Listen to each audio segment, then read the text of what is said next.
বাংলাদেশ মুসলমান ৰাষ্ট্ৰ, পাকিস্তান মুসলমান ৰাষ্ট্ৰ, কিন্তু তাতোতো হিন্দু আছে। ভাৰত ধৰ্মনিৰপেক্ষ ৰাষ্ট্ৰ। ভাৰতৰ সংবিধানে আটাইতকৈ ডাঙৰ যিটো আমাক আদৰ্শ দিছে, হিমন্ত বিশ্ব শৰ্মাই সেই আদৰ্শটো ভাঙি চিঙি শেষ কৰি পেলাইছে। যদি কোনোবা এজন মুছলমান মানুহে টুপি পিন্ধিছে, যদি তেওঁৰ মুখত দাড়ি আছে আৰু যদি তেওঁ এখন লুঙি পিন্ধিছে, তেতিয়াহ'লে ইয়াৰ পৰা বালিপাৰালৈ যাবলৈ, বালিপাৰাৰ পৰা তেজপুৰলৈ যাবলৈ বা ইয়াৰ পৰা গুৱাহাটীলৈ যাবলৈ ভয় কৰে। ৰাস্তাত কিজানি আমি কাৰোবাৰ হাতত মাৰ খাব লাগিব নেকি? হয়নে নহয়? কোনো পধ্যে কোনো চৰকাৰে এনেকুৱা পৰিস্থিতিৰ সৃষ্টি কৰিব নোৱাৰে। গতিকে যি সংবিধানৰ নামত শপত খাই তেওঁ মুখ্যমন্ত্ৰীয়ে কৈছে, সেই সংবিধানক ভৰিৰে গছকি, সেই সংবিধানক নামানি ভাৰতক হিন্দু ৰাষ্ট্ৰ কৰিবৰ কাৰণে আৰু জাতি আৰু ধৰ্মৰ মাজত কাজিয়া লগাবলৈ চেষ্টা কৰাৰ অপৰাধত আমি হিমন্ত বিশ্ব শৰ্মাৰ চৰকাৰখনক ভাঙি পেলাব লাগে।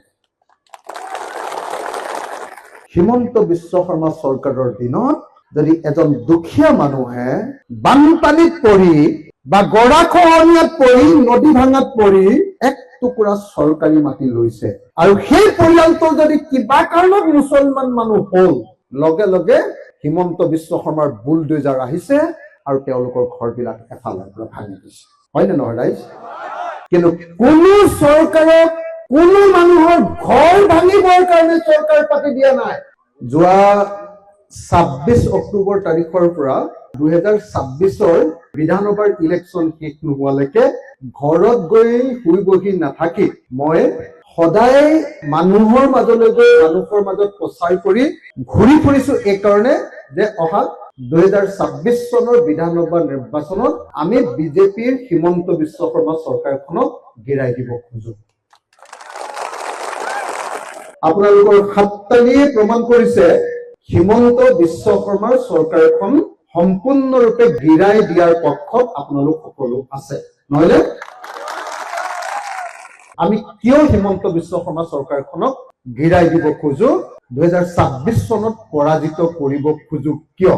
প্ৰথম কথাটো হল যে হিমন্ত বিশ্ব শৰ্মাই আৰু তেওঁৰ বিজেপি চৰকাৰখনে অসমত মানুহৰ মাজত সম্পূৰ্ণৰূপে বিভাজন সৃষ্টি কৰি পেলাইছে, মানুহক ভাগ ভাগ কৰি পেলাইছে। আমি চৰকাৰ জিকাও মানুহবিলাকক এক কৰাবৰ কাৰণে হিন্দু, মুছলমান, খ্ৰীষ্টিয়ান, জৈন, বৌদ্ধ, শিখ, ইছাই, যিমান ধৰণৰ মানুহ আছে চব মানুহ মিলি জুলি থকাটোৱে হ'ল পৃথিৱীখনৰ নিয়ম। পৃথিৱীত কোনো দেশতে অকল এটা জাতিহে থাকিব আৰু আন কোনো থাকিব নোৱাৰিব, এনেকুৱা কথা ক'তো মানি লোৱা নহয়। যেনেকে ধৰক বাংলাদেশ মুছলমান ৰাষ্ট্ৰ, পাকিস্তান মুছলমান ৰাষ্ট্ৰ, কিন্তু তাতোতো হিন্দু আছে।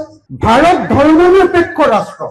ভাৰতৰ সংবিধানে ঘোষণা কৰিছে যে ইয়াত হিন্দু, মুছলমান, খ্ৰীষ্টিয়ান, জৈন, বৌদ্ধ, শিখ, ইছাই, যিমান ধৰ্মৰ মানুহ আছে সকলো ধৰ্মৰ মানুহৰ প্ৰতি সমান সন্মান আৰু সমান ব্যৱহাৰ আৰু সমান আদৰ কৰা হ'ব। কাকো সৰু বৰ নাচাই সকলোকে সমানে মৰম কৰিব।